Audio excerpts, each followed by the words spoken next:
नमस्कार, स्वागत है आप सभी का भारत टीवी लाइव में। आपके साथ मैं हूं अंजलि त्यागी। आइए खबरों की शुरुआत करते हैं। भोपाल में मध्य प्रदेश सरकार के कैबिनेट मंत्री विश्वास सारंग ने कांग्रेस और राहुल गांधी पर बड़ा हमला बोला है। सारंग ने प्रेस कॉन्फ्रेंस कर कहा कि लोकतंत्र मजबूत है पर कांग्रेस की राजनीति कमजोर हो चुकी है।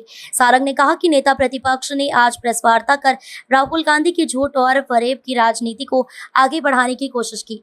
उन्होंने सरकार को हेराफेरी वाली सरकार बताया और चुनाव आयोग पर सवाल उठाए, लेकिन 20 महीने बाद उन्हें यह याद आया कि चुनाव में गड़बड़ी हुई। मंत्री सारंग ने कहा कि अगर सचमुच गड़बड़ी थी तो संविधान का अनुच्छेद 329 और जनप्रतिनिधित्व अधिनियम 1951 की धारा 80 से 81 के अनुसार 45 दिन के भीतर हाईकोर्ट में याचिका दायर करनी चाहिए थी। सुप्रीम कोर्ट भी इस सीमा को अनिवार्य बता चुका है, लेकिन कांग्रेस ने कानूनी रास्ता नहीं अपनाया और केवल मीडिया में बयानबाजी की।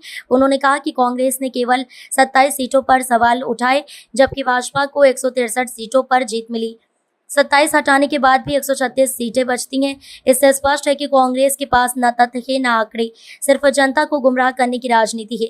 मतदाता सूची को लेकर सारंग ने कहा कि कांग्रेस ने कभी फॉर्म 6 से 7 और 8 में आपत्ति दर्ज नहीं की, जबकि चुनाव आयोग मतदान से 10 दिन पहले तक आपत्तियां स्वीकार करता है। दरअसल हर साल मतदाता सूची का पुनरीक्षण होता है, लेकिन कांग्रेस ने कोई लिखित आपत्ति नहीं दी। उन्होंने कांग्रेस पर संवैधानिक संस्थाओं की गरिमा पर सवाल उठाने का आरोप लगाते हुए कहा कि सत्ता में रहकर इन संस्थाओं का दुरुपयोग और विपक्ष में रहकर उनकी निष्पक्षता पर सवाल उठाना, यही कांग्रेस की पुरानी आदत है। सारंग ने राहुल गांधी के परिवार के इतिहास पर भी निशाना साधा। आदरणीय राहुल गांधी जी की जो झूठ और फरेब की राजनीति है, उससे सुर से सुर मिलाने की कोशिश की। उन्होंने हमारी सरकार को हेरा फेरी वाली सरकार कहा।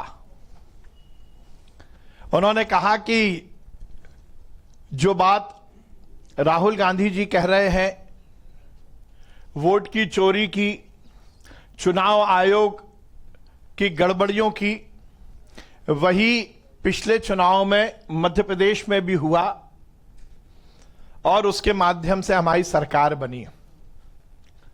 हम सब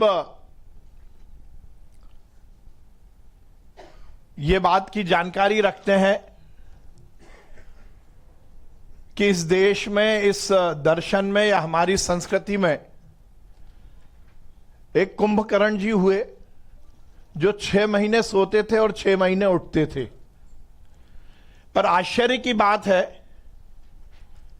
कि नेता प्रतिपक्ष जी और कांग्रेस के नेता तो उनसे भी आगे बढ़ गए। 20 महीने हो गई सरकार बने हुए। 20 महीने पहले मध्य प्रदेश की जनता ने जनादेश भारतीय जनता पार्टी को दिया, और यदि मैं दिनों की बात करूं तो लगभग 625 दिन हो गए। जोरदार मामला है कि 625 दिन बाद याद आई कि वोटों में गड़बड़ी हुई।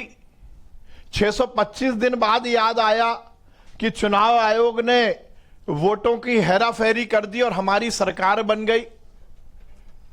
कहा कि आज जो आंकड़े दी, मुझे आश्चर्य, जब सुबह प्रेस कॉन्फ्रेंस की खबर आई थी तो हमें लग रहा था कि बहुत सारी सीटों पर बात वो करेंगे, पर यदि दे पाए तो केवल 27 सीटों का नाम दिया। मध्य प्रदेश की जनता ने हमें 163 सीटों पर जिताया, तो आपने ये तो मान लिया कि हमें 163 में से 27 हटाओ तो भी 135 होती है। मुझे आश्चर्य है कि बिना किसी तथ्य के, बिना किसी आंकड़े के, बिना किसी बेस के कांग्रेस के नेता इस तरह से इस देश में गुमराह करने की राजनीति क्यों कर रहे हैं।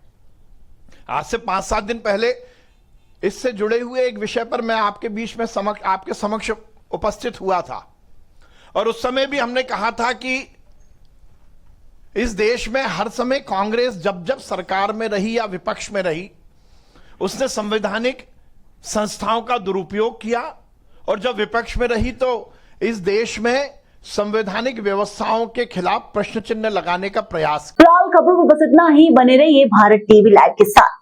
नमस्कार।